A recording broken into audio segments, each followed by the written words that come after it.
সেনাবাহিনীর হাতে দ্বিতীয় ক্যাম্পাসের কাজ হস্তান্তর সহ ৩ দফা দাবিতে জগন্নাথ বিশ্ববিদ্যালয়ের ফটকে তালা ঝুলিয়ে অনশন করছেন শিক্ষার্থীরা।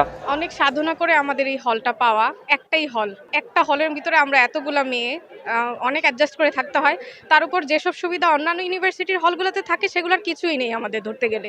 কোনো মতো আর কি বেঁচে থেকে পড়াশোনা শেষ করতে হইতেছে। সবাই বলে কবুতরের খোপের মতো একটা ইউনিভার্সিটির ভিতরে একটা জায়গার মধ্যে আমরা আছি। এটা একটা হল নেই, ছেলেদের তো পুরো ম্যাসের মধ্যে যুদ্ধ করে থাকতে হয়। এটা একটা পাবলিক বিশ্ববিদ্যালয়, ৬০ জনের সাথে কম্পিট করে আমরা একটা সিট বুক করি। আর সেই জায়গায় যদি এত ফ্যাসিলিটির অভাব, কোনো মতো পড়াশোনা করে বের হয়ে যাওয়া, এগুলা তো বৈষম্য না। অন্যান্য ইউনিভার্সিটিগুলো দেখেন আর আমাদের দেখেন, আমাদের তো অ্যাটলিস্ট মিনিমাম পড়াশোনা করে বের হওয়ার জন্য যেইটুকু ফ্যাসিলিটিস দরকার সেগুলো দেওয়া উচিত। ঢাকা ইউনিভার্সিটির একটা স্টুডেন্ট যে সুযোগ সুবিধাগুলো পাচ্ছে, কিন্তু জগন্নাথ ইউনিভার্সিটি একটা স্টুডেন্ট তার কিন্তু 10%ও পাচ্ছে না। কারণ জগন্নাথ ইউনিভার্সিটি এটা একটা বিশ্ববিদ্যালয় যে সকল উপাদান থাকা প্রয়োজন সেগুলোর একটাও আমার জানা মতে আমি নাই। জগন্নাথ বিশ্ববিদ্যালয়ে আপনি দেখেন এখানে একমাত্র পড়ালেখা বাদে অন্য কোনো কিছু ফ্যাসিলিটিস আপনি কিছু পাচ্ছেন না। একমাত্র জগন্নাথ ইউনিভার্সিটি, বাংলাদেশের যে 22টা বা 24টা পাবলিক ইউনিভার্সিটি আছে এর ভিতরে একমাত্র জগন্নাথ ইউনিভার্সিটি অবহেলিত এবং নির্যাতিত। কারণ এইখানে নেই একটা খেলা করার কোনো মাঠ, এখানে নেই একটা উন্মুক্ত পরিবেশ, এখানে নেই কোনো একটা হল, এখানে মেয়েরা তাদের হলে যে থাকবে সে সকল কোনো ব্যবস্থা নাই। সোমবার ১৩ জানুয়ারি সকালে ফটকে তালা ঝুলিয়ে দেন আন্দোলনরত শিক্ষার্থীরা।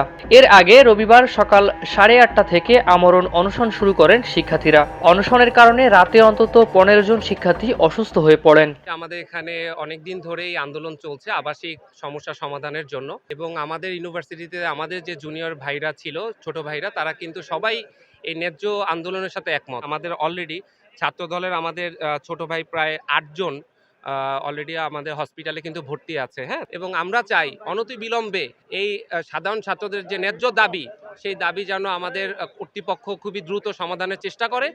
আমাদের যে পদযাত্রার যে বিষয়টা ছিল, আর আমরা তো আসলে এই বিষয়ে সকলে একত্রিত হয়ে একটা ডিসিশন নিব, এবং আমরা বিভিন্ন দলের সাথে যারা অলরেডি আন্দোলন করছে সবার সাথে আমরা আলোচনা করে এই লং মার্চের ব্যাপারে সিদ্ধান্ত নিব।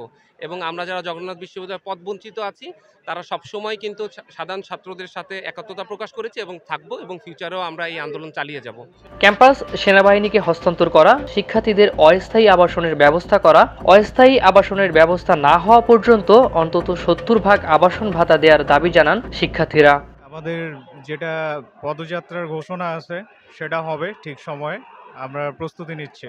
আমাদের প্রথমত দাবি হচ্ছে দ্বিতীয় ক্যাম্পাসের যে প্রজেক্ট, এটা সেনাবাহিনীর হাতে হস্তান্তর করা লাগবে। আমরা যে আবাসন সমস্যায় ভুগতেছি বছরের পর বছর, এটার একটা টেকসই সমাধান দেওয়া লাগবে। স্থায়ী সমাধান আসেনি বলেই তো আমরা আবার আন্দোলনে নামছে। তারা কথা দিয়েছিল যে 2-1 মাসের মধ্যেই একটা সমাধান আসবে, সেনাবাহিনীর হাতে কাজ হস্তান্তর করা হবে, কিন্তু হয় নাই। বাংলাদেশের যতগুলো বিশ্ববিদ্যালয় আছে তার মধ্যে সব থেকে অবহেলিত জগন্নাথ বিশ্ববিদ্যালয়। আমাদের হল নাই, আমাদের ক্যাম্পাসে পর্যাপ্ত জায়গা নাই, মানে খেলার মাঠে কোনো সুযোগ সুবিধা আমরা বিশ্ববিদ্যালয় হিসেবে এখানে পাই না। 5 আগস্টের পর আপনার যে আমরা নতুন বাংলাদেশ পেলাম, তারপরে আমরা ক্যাম্পাসে ফেরার পর আমরা একটা আন্দোলন করি, সচিবালয় ঘেরাও কর্মসূচি সেটা ছিল। তারপর মিটিং করে ওইটা আপনার সম্ভবত 2 মাস সময় নেওয়া হয়, কিন্তু আমরা এর মধ্যে সেরকম কোনো পদক্ষেপ দেখি না যেটা আমাদের সন্তুষ্ট করে। প্রশাসন এক্ষেত্রে ব্যর্থ, বা আমাদের সরকার বলেন বর্তমান ইন্টারিম গভর্নমেন্ট, তারাও ব্যর্থ। আমাদের দাবি আদায় না হওয়া পর্যন্ত, যে 3 দফা দাবি আমাদের আছে, এই দাবিটা আদায় না হওয়া পর্যন্ত আমরা অনশন ভাঙছি না।